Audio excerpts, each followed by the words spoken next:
బులెటిన్లో ఇప్పుడు speed news చూద్దాం. అనకాపల్లి జిల్లా విజయరామరాజుపేటలో పోలీసులు కార్టన్ సెర్చ్ నిర్వహించారు. సరైన పత్రాలు లేని బైక్లను స్వాధీనం చేసుకున్నారు. ఏఎంసీ కాలనీ పలు ఇళ్లలో నిషేధిత మత్తు పదార్థాలు బయటపడినట్లుగా సమాచారం. డీఎస్పీ శ్రావణి ఆధ్వర్యంలో తనిఖీలు చేపట్టారు.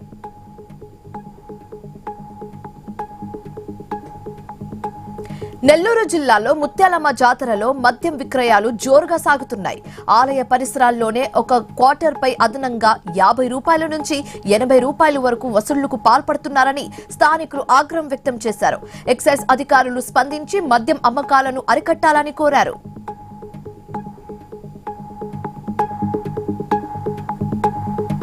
బాలికలందరూ హెచ్పీవీ వ్యాక్సిన్ తీసుకోవాలని కోరుట్ల ఎమ్మెల్యే సూచించారు.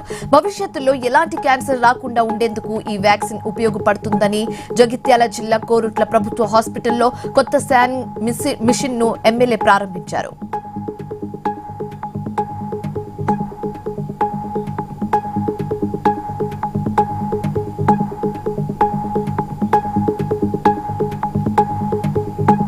కావూరి సాంబశివరావు భౌతికాయానికి కేటీఆర్ నివాళులర్పించారు. తెలంగాణ రాష్ట్ర ఏర్పాటుకు కావూరి అండగా నిలిచారని కొనియాడారు.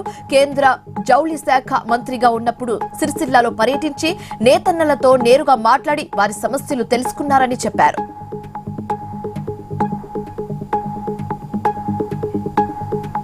కృష్ణా జిల్లా కానూరులో ఉద్రిక్తత చోటు చేసుకుంది. ఎస్సీ కాలనీలోని ఇళ్లను కూల్చేందుకు అధికారులు యత్నించడంతో టెన్షన్ వాతావరణం నెలకొంది. నోటీసులు ఇవ్వకుండా ఎలా కూల్చడానికి ప్రయత్నిస్తారని ఆగ్రహం వ్యక్తం చేశారు. పెనుమలూరు వైసీపీ నేత చక్రవర్తి బాధితునికి అండగా నిలవడంతో అధికారులు ఇంటి పత్రాలు అందజేశారు. మాజీ కేంద్ర మంత్రి కావూరి సాంబశివరావు భౌతికాయానికి బీజేపీ చీఫ్ నివాళులర్పించారు. ఏపీ బీజేపీ అధ్యక్షులు మాధవ్తో కలిసి కుటుంబ సభ్యులకు సానుభూతి తెలిపారు.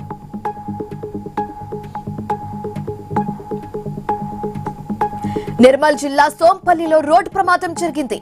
ఈ ప్రమాదంలో పలువురు గాయపడగా ఒకరి పరిస్థితి విషమంగా ఉంది. వ్యాన్ టైర్ పేలడంతో ఈ ఘటన చోటు చేసుకుంది. నిజామాబాద్ జిల్లా ఆరుమూరులో పెళ్లికి వెళ్తుండగా ఈ ప్రమాదం జరిగింది.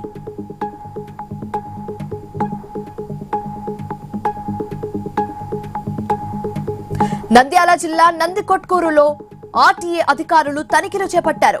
వెహికల్ షోరూమ్ లో డిస్ప్లే బోర్డులను ఏర్పాటు చేయాలని సూచించారు. కస్టమర్ల విషయంలో షోరూమ్ యజమానులు నిర్లక్ష్యంగా వ్యవహరిస్తే చర్యలు తీసుకుంటామని హెచ్చరించారు.